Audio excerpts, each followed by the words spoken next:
지금부터 탈북민의 나만 적응 문제 해결 방안에 대한 주제를 가지고 발표를 하게 될 2학년 3반 15번 우재경, 전재욱, 오현민입니다.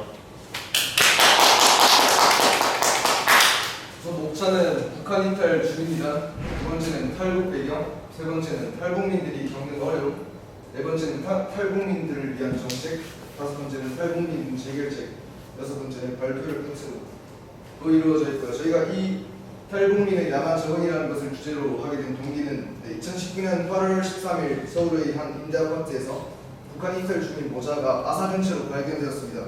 이 사건은 대한민국 시민들의 북한 인탈 주민에 대한 무관심으로 발생한 사건이라고 볼 수 있는데요. 이러한 대한민국 국민들의 북한 인탈 주민에 대한 인식의 결핍과 북한 인탈 주민들의 정착 문제 등에 의해 발생한 사건이기 때문에 저희는 이러한 인식의 변화와 정착 문제 해결에 대해 필요하다고 느껴서 이 조사를 하게 되었습니다. 우선 북한 인탈 주민이란, 북한 인탈 주민의 정의에 대해서 먼저 알아보도록 하겠습니다. 우선 요약하자면 북한 인탈 주민이란 북한을 탈출하여 북한 이외의 지역에 체류하고 있는 북한 주민을 뜻한데요. 우선 북한 이탈 주민의 보호 및 정착 지원에 관한 법률 제2조는 북한 이탈 주민은 북한의 주소, 직계가족, 배우자, 직장 등을 두고 있는 자로서 북한을 벗어난 후 외국의 국적을 취득하지 아니한 자를 의미한다고 규정되어 있습니다. 북한 이탈 주민은 공식적으로는 위의 제2조에 해당되는 모든 북한 주민을 의미하고 있으나 행정적 의미에서는 이들 중 남한도 입국하여 정부에 의해 보호 대상자로 지정된 자를 주로 의미하는 것입니다.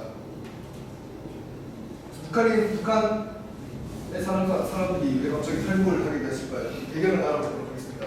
북한의 내부적인 요인이 첫 번째로 떠오르는데요. 1990년대 전반에 들어 소련의 붕괴와 그에 따른 동구권 공산국가들의 붕괴로 인하여 북한이 의존할 대외시장거의 허물어졌을 뿐 아니라 중국마저 덩샤오핑을 주도로 개혁 개방의 주요 교역국들이었던 소련과 그 위성국들이 자본주의의 이행을 거치면서 혼란에 빠져 있었기 때문에 정상적인 교육이 이루어지지 못했으며 이에 따라 산업 생산에 필요한 원자재와 수출이 이루어지지 않았습니다. 자연히 수많은 공장들이 멈췄고 북한은 외화를 획득할 수 없게 되었습니다. 그 결과 북한 경제는 극심한 침체에 빠지게 되었습니다. 지금까지 탈북 배경과 탈북민이 무엇인지 알아봤고 이제부터는 탈북민들이 무슨 어려움을 겪는지에 대해서 알아보도록 하겠습니다. 앞에서 말씀드렸다시피 먼저 아사 문제인데요.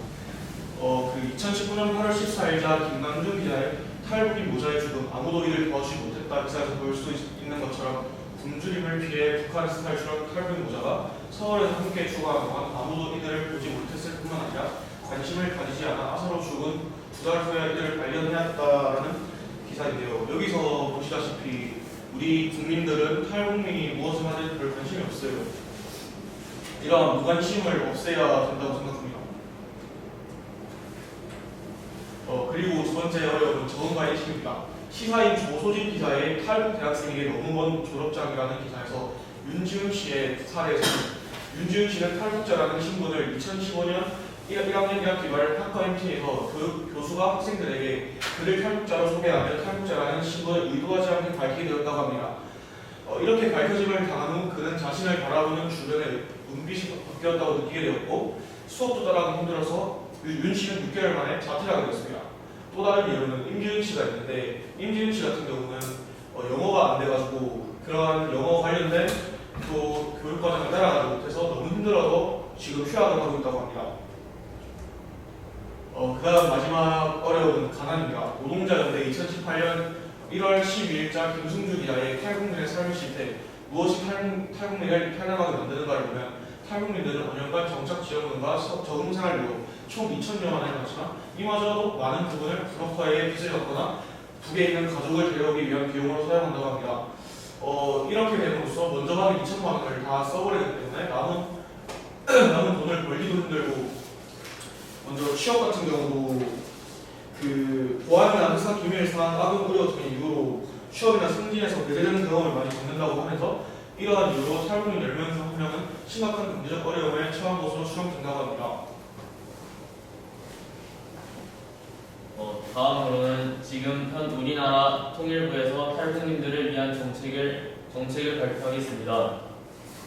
일단 처음으로 정착 가산금은 노령장애 장기 질병이 있는 북한 이탈 주민에게 지급되는 것으로 취약계층을 특별히 더 보호한다는 의미의 취지에서 정착 가산금을 시행하였고, 이에 대한 기준으로는 60세 이상이거나 장애 등급별을 가지고 있거나 중증 질환으로 3개월 이상 입원한 사람 또는 만 13세 미만인데 한부모 아동에 대해서 이러한 정착 가산금 제도를 시행하고 있습니다.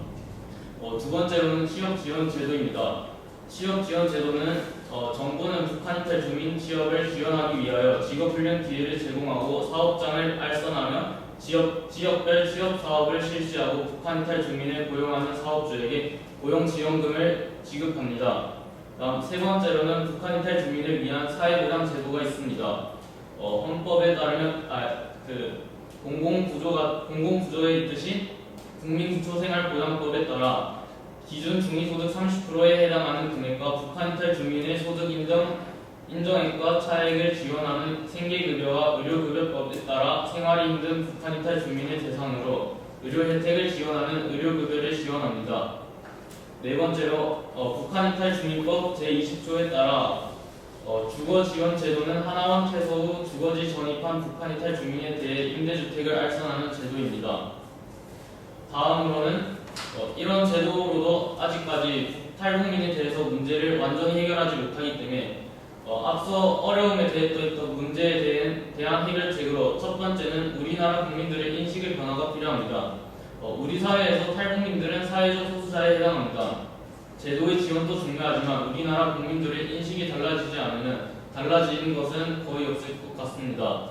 다음 두 번째로 교육 지원입니다. 앞에 얘기했듯이 언어적인 부분으로 영어에 대해서 힘들어해가지고 교육을 따라가지 못하는 부분이 있었는데, 이에 대해서 교육에서 탈북민들이 우리나라 교육에서 이러한 문제를 대비하려고 언어적 교육 지원을 해야 하고, 그러한 부분에서 탈북민들이 대학에 들어가기 전 그들을 대상으로 하는 무료 영어 교육 제도를 도입하여야 한다고 생각합니다. 세 번째로 가난에 대한 어려움을 앞서 얘기했었는데, 이에 대해서 우리나라에는 공공구조 중 하나인 국민기초생활보장제도를 활용하여 의료, 교육, 주거, 생계의 부분에서 도움을 주면 된다고 생각합니다. 여기서 발생하는 금전적 비용은 지원을 해준 후 그들이 어느 정도 정착을 하여 고정적인 수입이 생길 때부터 그들에게 일정적인 금액을 돌려받으면서 우리나라 사람들이 세금을 내는 것에 대한 불만을 어느 정도 완화시킬 수 있다는 그런 생각으로 해결책을 적어봤습니다. 봐주셔서 감사합니다. 잠깐만.